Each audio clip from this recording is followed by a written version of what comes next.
Boa tarde a todos. É com muita alegria que nós estamos aqui reunidos nessa tarde abençoada. Percorremos um longo caminho e com a graça de Deus estamos tendo este momento, este presente. Convido a todos a fecharem os olhos e abrirem o coração. Vamos deixar do lado de fora todas as nossas preocupações, nossos medos, todos os nossos anseios. Deus nos ama. Ele se encarregará de toda a solução possível e nos inspirará naquilo que nos cabe realizar. Vamos agora mentalmente agradecer ao nosso mentor que durante todo este ano esteve ao nosso lado e que por amor decidiu, escolheu caminhar conosco nesta encarnação. Vamos agradecer a esta casa bendita, a este cantinho de luz e de amor que nos recebe, nos esclarece, nos orienta e nos transforma. E assim Joana de Ângeles, Irmã Rosário e todas as fraternidades que dão sustentação aos trabalhos desta casa, nós humildemente agradecemos por tudo. No alto deste salão, o coração de Mãe Maria nos envolve. Ela nos relembra de que tudo passa e que nunca estamos sozinhos. E com o seu manto azul, nos envolve, nos acalma e nos protege. Mãe Maria, nossa mãezinha de Nazaré, nós te agradecemos por tanto amor e por tanta luz. E de mãos dadas com Mãe Maria, seguimos até Jesus, o Rabi da Galileia, o nosso irmão maior, a quem agradecemos pelo seu evangelho de luz, por todos os seus ensinamentos e exemplificações. Mestre, muito obrigada por ser o farol que ilumina a nossa existência. E junto de Jesus, somos levados à fonte da vida, ao nosso Pai de amor e de misericórdia, no qual emanamos os nossos melhores sentimentos na forma de uma única palavra. Obrigado, Pai, por nossa existência. Muito obrigada por nossos desafios e também por tantas vitórias. E assim, nós te louvamos, Pai, com a prece que Jesus nos ensinou. Pai nosso que estais nos céus, santificado seja o vosso nome. Venha a nós o vosso reino.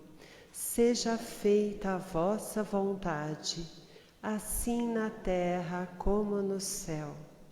O pão nosso de cada dia nos dai hoje. Perdoai as nossas ofensas, assim como nós perdoamos a quem nos tem ofendido. E não nos deixeis cair em tentações, mas livrai-nos de todo mal. Que assim seja. E ainda com o coração repleto de amor, vamos receber a nossa companheira Célia, que nos trará os esclarecimentos desta tarde. Que Jesus a abençoe e que ela também tenha um 2020 muito feliz. Que assim seja.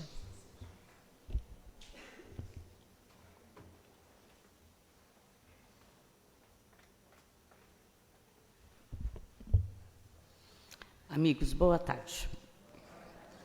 Natal está se aproximando, né? E nós temos que aproveitar a oportunidade de falar de Jesus, porque o Natal é o nascimento de Jesus. Então, se os senhores vierem nas palestras desta semana, muito provavelmente os amigos que aqui estarão vão se utilizar deste púlpito para falar de Jesus. E hoje, tudo bem? Eu escolhi para nós falarmos um pouco sobre a família de Jesus, né? Então a gente vai falar um pouquinho sobre a família de Jesus e depois, no final, o telão está aqui, porque eu escolhi um PowerPoint, por isso que a gente está um pouco assim, as tecnologias, né? Às vezes nos surpreende, mas vai dar tudo certo até o final.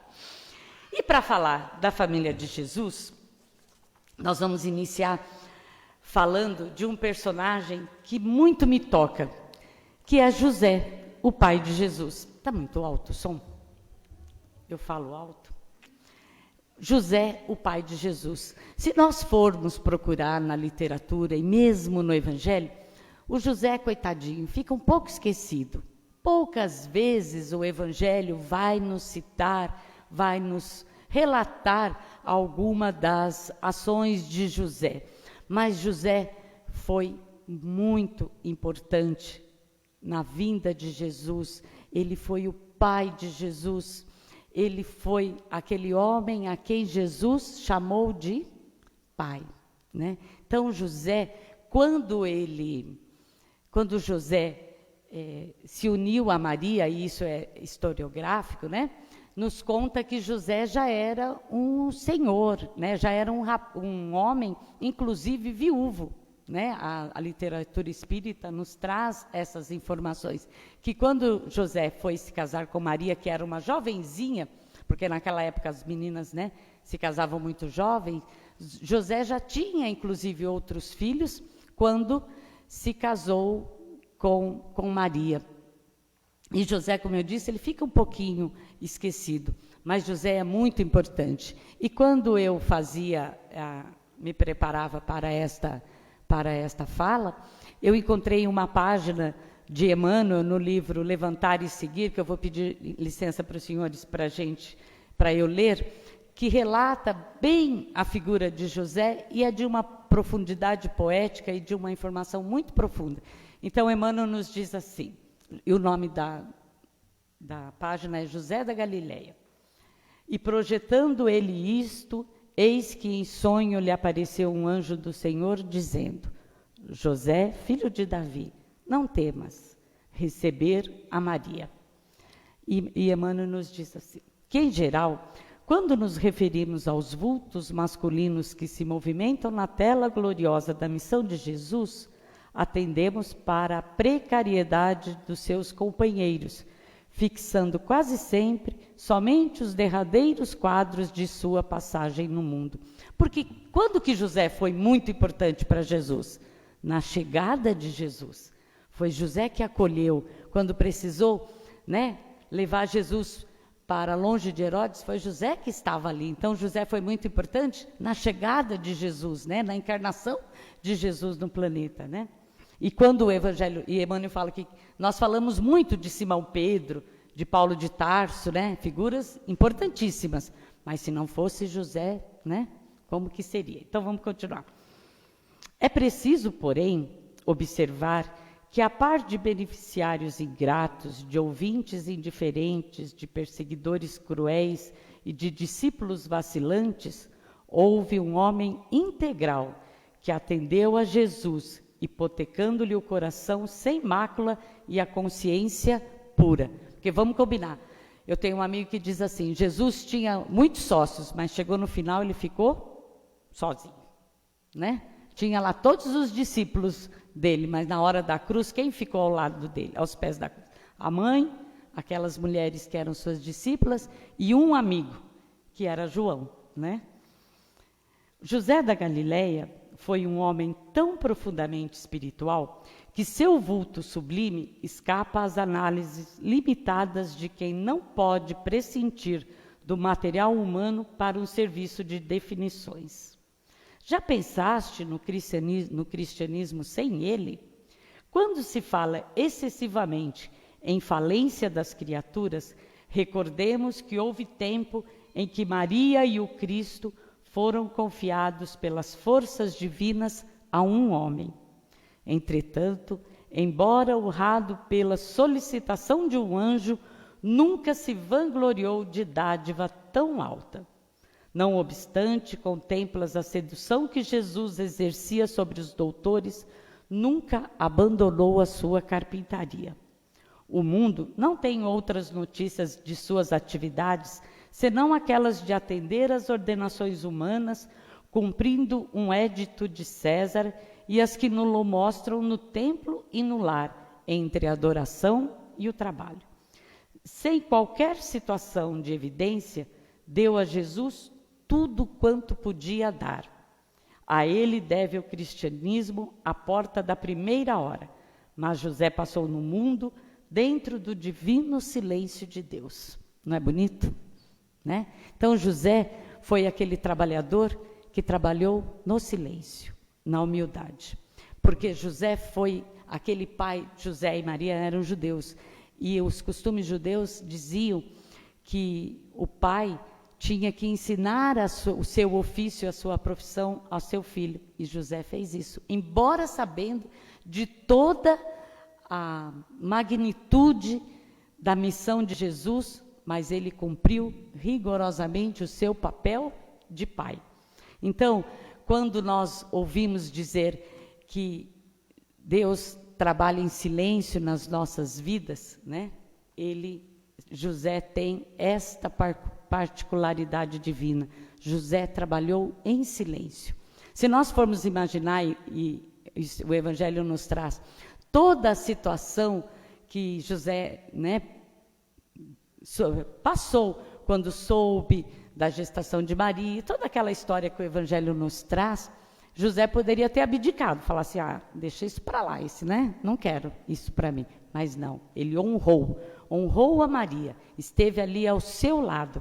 E conta-nos Humberto de Campos, que quando José teve que levar Jesus para o Egito, ele largou todo o seu ofício.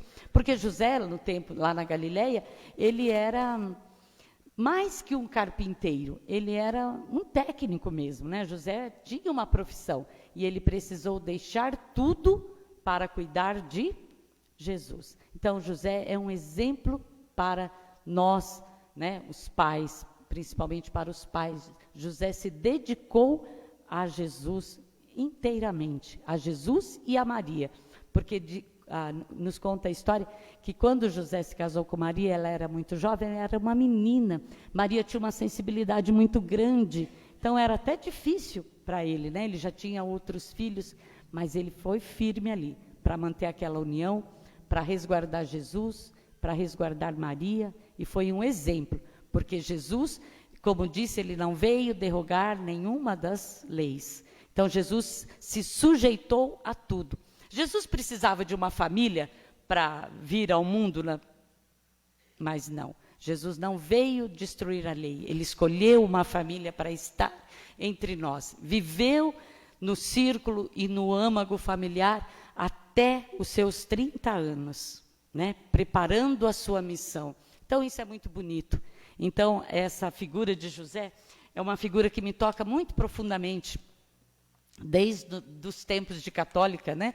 Que a maioria de nós tem essa origem católica, graças a Deus. Então, São José era uma figura que me tocava muito profundamente. Tenho muito respeito pela figura de José, e neste período de Natal, quando nós, né, olhamos o presépio, a figura de José ali ao lado é de muita valia e de muita força para dar o amparo que Jesus precisava, e o amparo e todo o cuidado que Maria precisava também. Mas José é essa figura bonita, estava junto com Maria. Então, e quem é Maria? Né? A gente ouve falar muito de Maria, né? E se nós ficarmos aqui só nos prendendo à história de Maria, da sua origem, nós vamos, né, só nos prender a fatos biográficos, né? Mas Maria é muito mais. Quando nós começamos a falar de Maria, a gente precisa até se se dar ao cuidado, porque para não rebaixar a importância que tem Maria. Porque Maria, quando falamos de Maria, nós fazemos uma reflexão e uma reverência ao sagrado feminino. Porque Maria foi a mãe de Jesus e que esteve ao lado de Jesus todo o seu tempo, né? Maria, quando Jesus era muito pequeno, e Humberto de Campos, no livro Boa Nova, nos traz muitas passagens desta infância de Jesus. Então, Humberto de Campos nos conta que Maria, quando Jesus era aquele menino, ela se preocupava. Por quê? Mesmo sendo um espírito de escola, porque Maria está na categoria dos espíritos bons, ainda não um espírito puro, mas um espírito bom. Maria é uma trabalhadora junto com Jesus. Então, nenhuma de nós, né, que numa encarnação num corpo feminino, poderíamos dar conta desta tarefa de Maria. Por quê? Porque gestar um espírito de luz como Jesus, só um espírito de graduação muito especial. Porque se nós fôssemos a dar cabo desta tarefa, logo seríamos, né, não teríamos sucesso, porque as nossas vibrações ainda são muito baixas, muito ruins. E Maria não, Maria vibrava num patamar muito mais elevado. Por isso que deu conta de trazer à luz este espírito que veio dividir o tempo entre antes e depois, né? Jesus dividiu o tempo, a sua importância foi tanta que ele dividiu o tempo entre antes de Cristo e depois de Cristo, né? Então Maria, quando começou a ver que Jesus crescia, ela começou a se preocupar, porque Jesus tinha atitudes muito diferentes de uma criança daquela época. E agora, na atualidade, nós recebemos crianças também com atitudes muito diferentes. Mas há 2000 anos, isso ainda trazia muito mais perplexidade, né? Então, Jesus era aquela criança que saía pela estrada falando do reino de Deus, trazia para o seu lar aqueles mendigos que andarilhos, e falava de um reino. Então isso assustava Maria, né? Então conta Humberto de Campos que quando Jesus começou a ficar mocinho, com seus 12 anos, Maria foi até o templo, porque ela estava preocupada com o futuro de Jesus. Não é bem coisa de mãe? Quando nós começamos a ver os nossos filhos crescer, ficar adolescentes, você não começa a ficar preocupado, fala, preciso encaminhar esse menino, preciso, né, pôr ele no caminho correto. E Maria foi fazer isso. E foi até o templo falar com um sacerdote para que ela tinha em casa um jovenzinho e que ela gostaria que eles encaminhassem Jesus, ensinassem alguma coisa de bom para Jesus, que Jesus pudesse arrumar, quem sabe, no futuro, uma namorada, né, para se casar. Por quê? As mães e os pais se preocupam com o futuro dos seus filhos. E isso é muito natural. E Maria tinha esta preocupação. Então, Humberto de Campos nos conta, no capítulo 2 do livro Boa Nova, esta passagem de Jesus com Maria. Então, Maria foi num dia no templo, falou com um dos sacerdotes, chegou em casa e conversou com José. Isso eu acho bonito também, né? Naquela época, onde as mulheres eram pouco ouvidas, a família de Jesus tinha esse diálogo. Então, conta que Maria chegou do templo e conversou com José. E disse a ele que tinha estado lá, que tinha encomendado a Jesus, aos sacerdotes do templo, e que eles ficaram de dar uma solução para aquele conflito de Maria, para aquela preocupação. E Humberto de Campos relata uma passagem muito bonita, que eu vou pedir licença para os senhores também, para que eu possa ler, é curta, para a gente ver qual é a preocupação de Maria e qual era a sensibilidade de Jesus vivendo no seio dessa família, né? E quando nós nos perguntamos como era Jesus dentro da família, nós vamos ver agora este exemplo bonito que Humberto de Campos nos traz. Então diz assim, então Maria, nesta passagem, Maria conversa com sua prima Isabel, que é a mãe de João Batista, né? Então Maria conta para Isabel assim, que ela conversou com José mais detidamente acerca do pequeno, preocupada com o seu preparo conveniente para a vida. Entretanto, No dia que se seguiu as nossas íntimas confabulações, Jesus se aproximou de mim pela manhã e me perguntou: Mãe, que queres tu de mim? Acaso não tenho testemunhado a minha comunhão com o Pai que está no céu? Olha a percepção desse jovenzinho que era Jesus, né? Olha uma mãe com uma criança dessas tão especial, como esse coração, né, de Maria estava preocupado.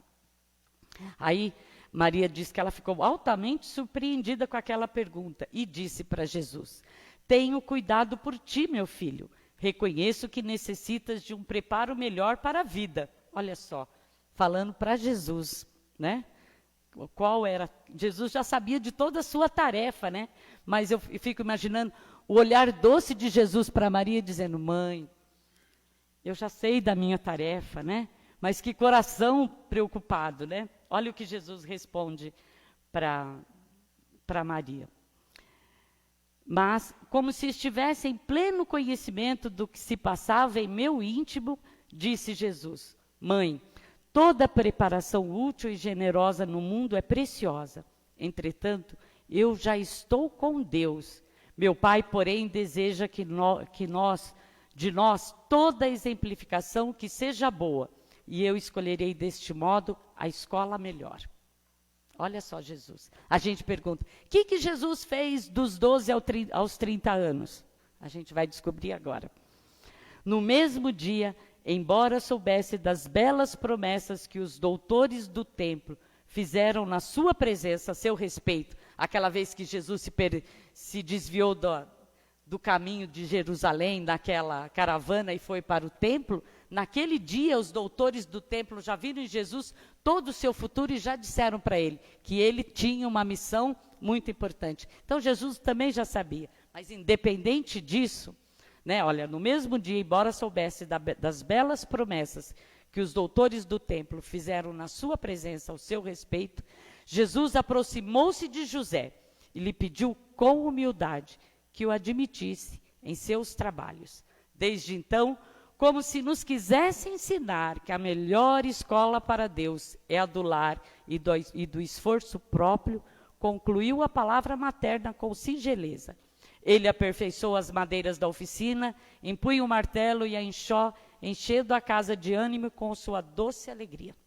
Então Jesus sentiu aquela preocupação de Maria e disse: Mãe, fica tranquila, eu vou estar no seio da família, porque é lá que a gente aprende, é lá que estão as nossas tarefas. E Jesus fez isso.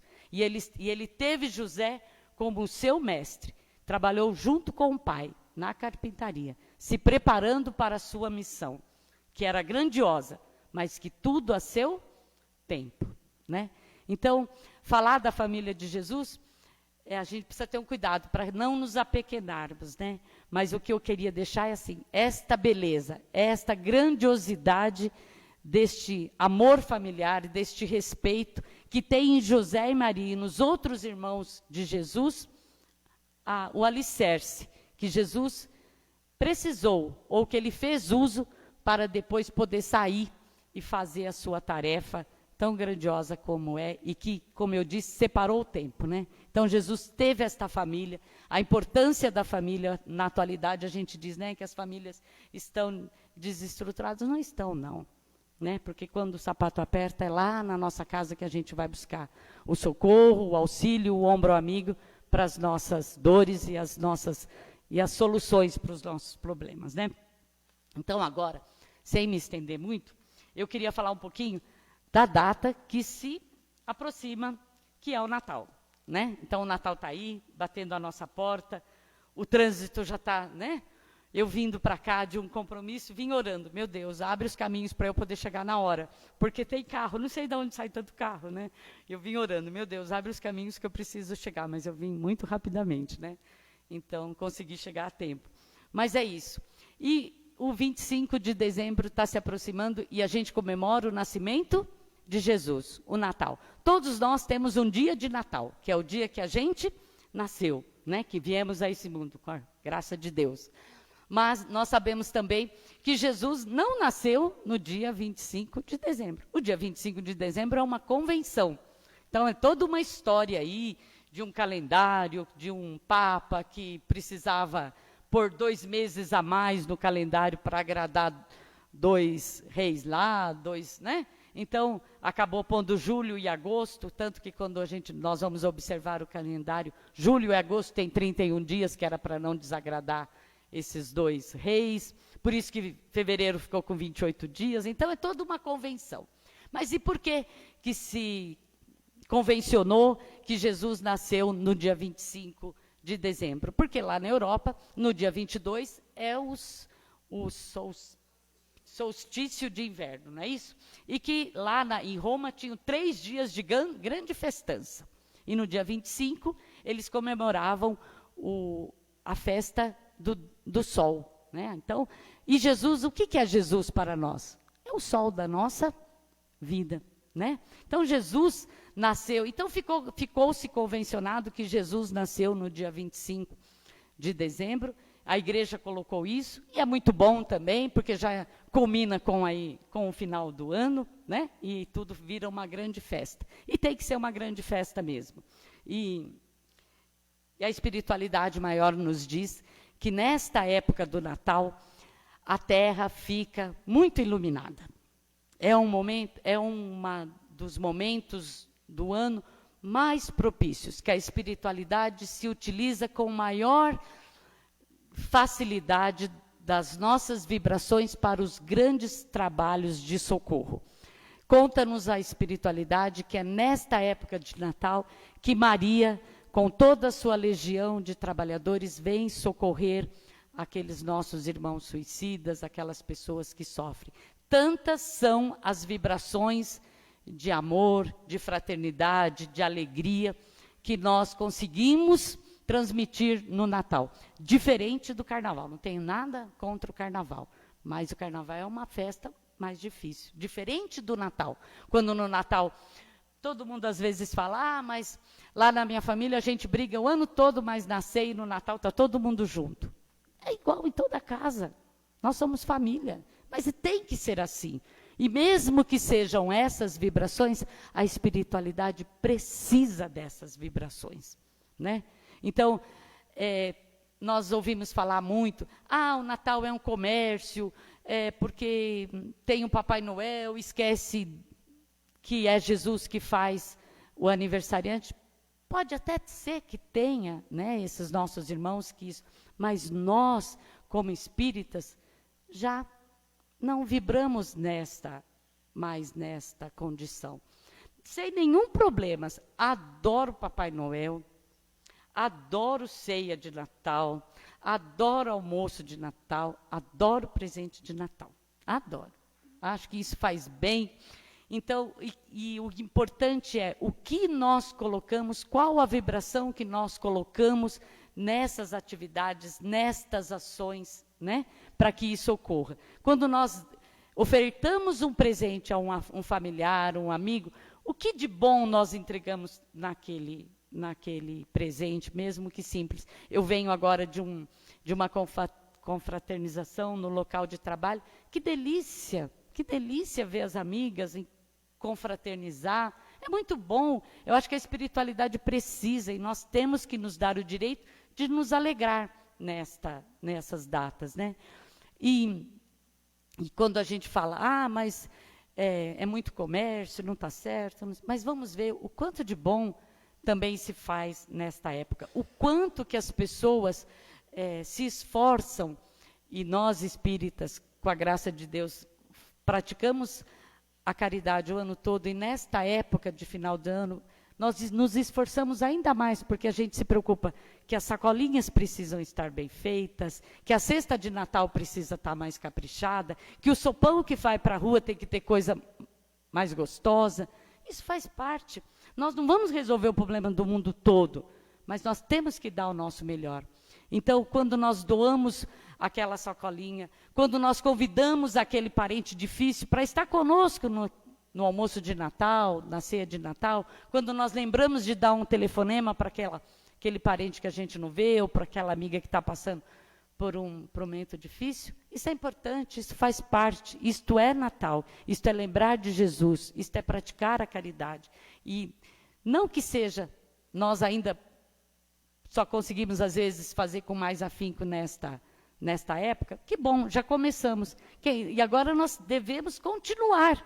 Em dezembro nós conseguimos fazer isso, então vamos fazer em janeiro, vamos fazer nas férias, vamos fazer na primavera. Todas as datas sejam importantes para que a gente possa renascer essa alegria do Natal, essa luz que é Natal e que é tão gostoso para todos nós. E se o Natal é o nascimento de Jesus, para a gente finalizar e para deixar uma reflexão, porque senão a gente só fica falando e não deixa, né, nenhuma mensagem, deixaria uma reflexão para nós assim. Jesus está nascendo no dia 25 de dezembro. Será que Jesus já nasceu no nosso coração?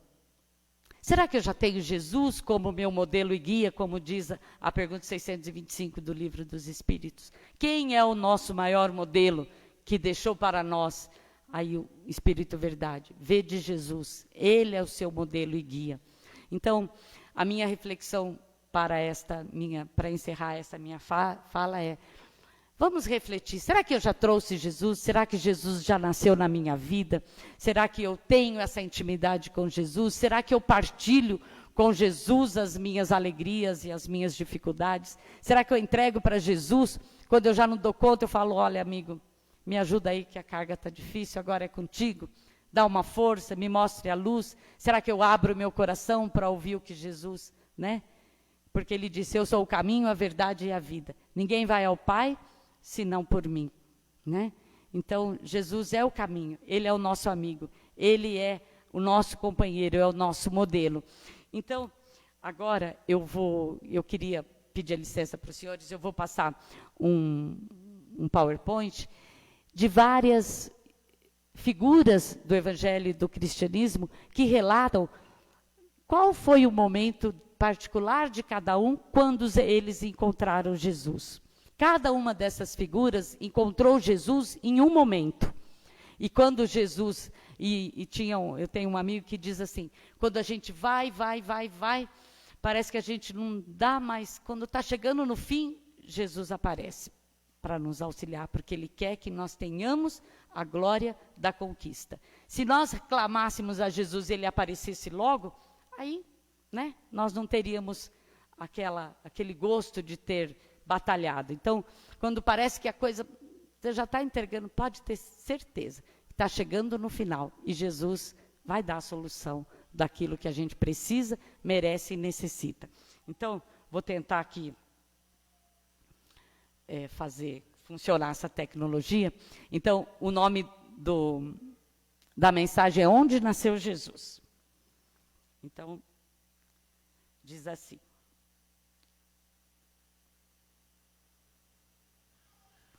perguntemos a Maria Madalena onde e quando nasceu Jesus. E ela nos responderá: Jesus nasceu em Betânia. Foi certa vez que a sua voz, tão cheia de pureza e santidade, despertou em mim a sensação de uma vida nova, com a qual até então jamais sonhara. Perguntemos a Francisco de Assis o que ele sabe sobre o nascimento de Jesus, e ele nos responderá. Jesus nasceu no dia que na Praça de Assis entreguei minha bolsa, minhas roupas e até meu nome para segui-lo, pois sabia que somente ele é a fonte inesgotável de amor. Perguntemos a Pedro quando se deu o nascimento de Jesus, e ele nos responderá. Jesus nasceu no pátio do Palácio de Caifás, na noite em que o galo cantou pela terceira vez, no momento em que eu o havia negado. Foi nesse instante que acordou minha consciência para a verdadeira vida. Perguntemos a Paulo de Tarso quando se deu o nascimento de Jesus, e ele nos responderá. Jesus nasceu na estrada de Damasco, quando, envolvido por uma intensa luz que me deixou cego, pude ver a figura nobre e serena que me perguntava: Saulo, Saulo, por que me persegues? E na cegueira passei a enxergar um mundo novo, onde eu lhe disse: Senhor, que queres que eu faça? Perguntemos a Joana de Cusa onde e quando Jesus nasceu, e ela nos responderá. Jesus nasceu no dia em que, amarrado ao poste do circo de Roma, ouviu o povo gritar: negue, negue, e o soldado, com a tocha acesa, dizendo: este teu Cristo ensinou-lhe somente a morrer? Foi nesse instante que, sentindo o fogo subir pelo meu corpo, pude com toda certeza e sinceridade dizer: não, não me ensinou só isso. Jesus ensinou-me também a amá-lo. Perguntemos a Tomé onde e quando Jesus nasceu, e ele nos responderá. Jesus nasceu naquele dia inesquecível em que ele me pediu para tocar as suas chagas, e me foi dado testemunhar que a morte não tinha poder sobre o Filho de Deus. Só então compreendi o sentido das palavras: eu sou o caminho, a verdade e a vida. Perguntemos a João Batista onde e quando Jesus nasceu, e ele nos responderá. Jesus nasceu no instante que, chegando ao Rio Jordão, pediu-me que o batizasse. E ante a meiguice de seu olhar e a majestade de sua figura, pude ouvir a mensagem do alto: este é o meu filho amado, no qual pus a minha complacência. Compreendi que chegara o momento de ele crescer e eu diminuir, para a glória de Deus Pai.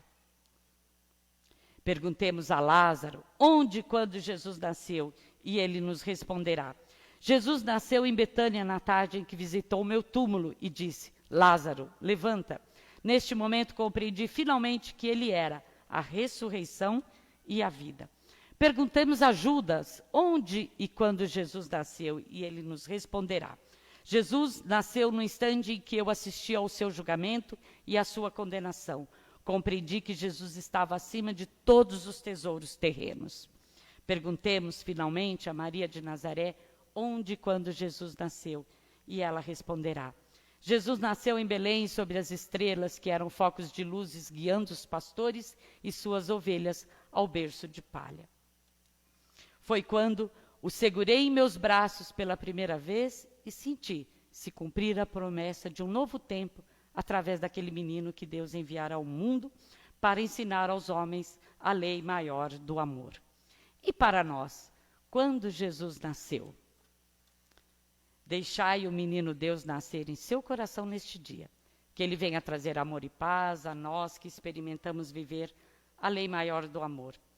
E um Feliz Natal a todos, que Jesus possa nascer verdadeiramente nos nossos corações, no seio das nossas famílias, que tenhamos um Santo Natal, que convidemos Jesus para estar conosco nos nossos lares e que possamos ter um 2020 de muita prosperidade, de muito trabalho, de muito ensinamento e de muita paz. Que Jesus abençoe a todos e muito obrigado por me ouvir.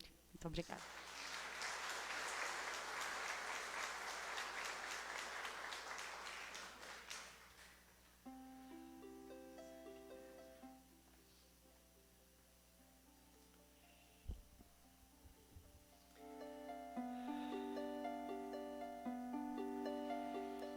E tomados por uma grande emoção, vamos sentindo a presença de Jesus aqui entre nós. Sua figura iluminada nos abraça e nos lembra de que somos todos filhos de Deus. Jesus, o caminho, a verdade e a vida. E é com você, Mestre, que nós queremos caminhar. É com você, Mestre, que nós queremos viver. É com você, Mestre, que nós queremos curar todas as nossas mágoas, para que todas as cicatrizes que ficarem em nós nos lembrem de que como é bom seguir os teus ensinamentos, como é bom perdoar 70 vezes 7, como é bom amar incondicionalmente. E assim, Mestre, nós te agradecemos de joelhos em espírito por esta tarde tão grandiosa e por nos lembrarmos de que o teu amor, de que a tua luz sempre estão conosco. E assim, para encerrarmos esta tarde bendita, vamos orar uma vez mais a prece que Jesus nos ensinou. Pai nosso que estais nos céus, santificado seja o vosso nome. Venha a nós o vosso reino. Seja feita a vossa vontade, assim na terra como no céu. O pão nosso de cada dia nos dai hoje. Perdoai as nossas ofensas, assim como nós perdoamos a quem nos tem ofendido. E não nos deixeis cair em tentações, mas livrai-nos de todo o mal, que assim seja. Graças a Deus. Bom Natal a todos e que Jesus nos abençoe. Beijo.